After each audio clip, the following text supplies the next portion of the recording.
1400 years ego مکہ کے ایک desert میں ایک شخص کافی ٹائم سے اپنے لائف کے آنسرز ڈھونڈ رہے تھے۔ وہ اکثر شہر کے شور سے دور جبل النور یعنی دا ماؤنٹین آف لائٹ کی ایک کیو میں اپنا ٹائم سپینڈ کیا کرتے تھے۔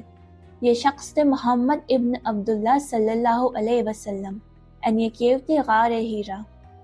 یہ ابھی نبی نہیں بنے تھے، بس ایک انسان تھے جو اپنے آس پاس کی ناانصافی، بت پرستی اور کرپشن دیکھ کر کافی بے چین رہتے تھے۔ انہیں سکون چاہیے تھا، اس لیے وہ خود کو الگ کر لیتے، میڈیٹیٹ کرتے سچائی کی تلاش میں۔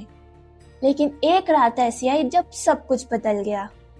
السلام علیکم ایوریون، ایمان انگلینڈ پر دوبارہ خوش آمدید۔ آئی ہوپ آپ سبھی لوگ اچھے ہوں گے۔ تو آج ہم جانیں گے لیلۃ القدر کا قصہ۔ ہمیں یہ 1000 مہینوں سے بہتر رات کیسے ملی اور اس کی کیا اہمیت ہے، چلیے جانتے ہیں۔ تو رمضان کی آخری 10 راتوں میں سے ایک رات جب پروفٹ محمد صلی اللہ علیہ وسلم غار ہیرا میں تھے، اچانک پوری کیو ایک پاورفل روشنی سے بھر گئی اور ایک عظیم شخصیت ان کے سامنے آئی۔ یہ تھے حضرت جبریل علیہ السلام۔ انہوں نے فرمایا اقرا یعنی پڑھو۔ رسول اللہ صلی اللہ علیہ وسلم کافی کنفیوزڈ ہو گئے کیونکہ وہ پڑھنا نہیں جانتے تھے۔ تو آپ صلی اللہ علیہ وسلم نے کہا میں پڑھ نہیں سکتا، لیکن جبریل علیہ السلام نے دوبارہ زور سے پکڑ کر کہا اقرا، اور تیسری بار اور بھی زور سے پکڑ کر یہ آیت سنائی۔ یہ پہلی وحی تھی جو دنیا کی سب سے عظیم کتاب قرآن کا آغاز تھی۔ اب اتنی عظیم چیز کا ایکسپیرینس کسی بھی انسان کے لیے نارمل نہیں ہوگا۔ رسول اللہ صلی اللہ علیہ وسلم کافی گھبرا گئے تھے اور پینک کرتے ہوئے اپنے گھر پہنچے۔ جیسے ہی گھر آئے انہوں نے اپنی وائف خدیجہ رضی اللہ عنہا سے کہا مجھے چھپا دو، مجھے اوڑھ دو۔ حضرت خدیجہ رضی اللہ عنہا انہیں تسلی دیتے ہوئے کہتی ہے اللہ سبحانہ و تعالیٰ کبھی آپ کو رسوا نہیں کریں گے، آپ ہمیشہ سچ بولتے، غریبوں کی مدد کرتے اور کمزوروں کا سہارا بنتے ہیں۔ پھر وہ انہیں اپنے اسکالر کزن ورقہ ابن نوفل کے پاس لے جاتی ہے جو بائبل اور تورات کا علم رکھتے تھے۔ جب ورقہ نے یہ سب سنا تو انہوں نے کہا یہ وہی اینجل ہے جو حضرت موسیٰ علیہ السلام کے پاس بھی آئے تھے، آپ اللہ سبحانہ و تعالیٰ کے آخری نبی ہیں۔ Now with those words سب کچھ بدل گیا۔ محمد صلی اللہ علیہ وسلم اب اللہ سبحانہ و تعالیٰ کے آخری میسنجر تھے، اور اسلام جو آدم علیہ السلام سے شروع ہوا تھا وہ اپنے پیک پر آنے والا تھا۔ تو جس رات غار ہیرا میں وحی نازل ہوئی تھی وہی رات لیلۃ القدر تھی۔ مطلب یہ کوئی رینڈم نائٹ نہیں تھی، یہ دنیا کی تقدیر بدلنے والی رات تھی۔ اللہ سبحانہ و تعالیٰ نے اس رات کو اتنا اسپیشل بنایا ہے کہ سورہ القدر میں کہا لیلۃ القدر 1000 مہینوں سے بہتر ہے۔ 1000 مہینوں کا مطلب 83 سال کی عبادت ایکولز ٹو ایک رات کی عبادت۔ سبحان اللہ۔ اس رات میں حضرت جبریل علیہ السلام اور تمام فرشتے زمین پر آتے ہیں، اگلے 1 سال کی تقدیر لکھی جاتی ہے، گناہوں کی معافی ہوتی ہے اور دعائیں قبول ہوتی ہے۔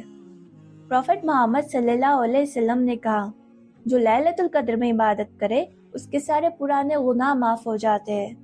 مطلب یہ ایک رات ہماری پوری لائف کا ریسٹ بٹن ہے۔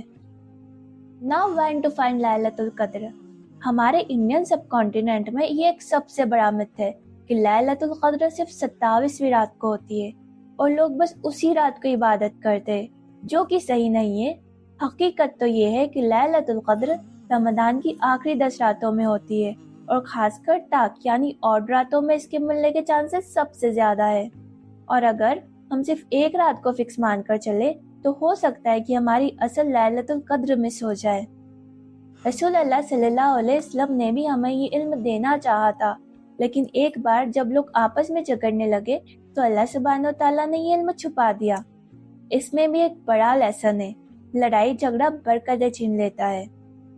اس لیے صرف ایک رات کی عبادت پر ریلائی نہ کرے، بلکہ آخری 10 راتوں میں عبادت کا پراپر اسکیڈول بنائے تاکہ ہم اس عظیم رات کو کہیں کھو نہ دے۔ پروفٹ محمد صلی اللہ علیہ وسلم نے ہمیں کچھ خاص سائنس بتایا ہے، جیسے یہ رات کافی پیسفل ہوتی ہے، نہ زیادہ ٹھنڈی نہ زیادہ گرم، اور اگلے دن کا سورج جینٹل ہوتا ہے بنا تیز دھوپ کے۔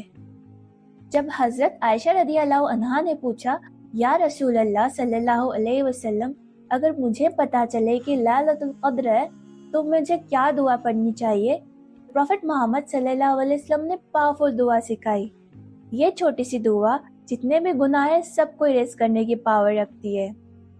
تو چلیے آج رات سے یہ دعا ریپیٹ موڈ پر ڈال دیتے ہیں اور خود کو پوری طرح تیار کر دیں آخری 10 راتوں کے لیے. ایک آخری پش، میکسیمم عبادت پوری سنسیریٹی کے ساتھ. Let's give our best. May Allah subhanahu wa ta'ala accept all our ibadat this Ramadan and grant us the best in دنیا and آخرہ. And also یہ بھی دعا کرے کہ جو تقوی، صبر اور نماز کی پابندی اور عبادت کا جذبہ ہم نے ڈیولپ کیا ہے وہ صرف رمضان تک نہ رہے بلکہ پوری زندگی کا حصہ بن جائے. May Allah subhanahu wa ta'ala keep us steadfast. So take care everyone and remember in your precious duas. Khuda Hafiz.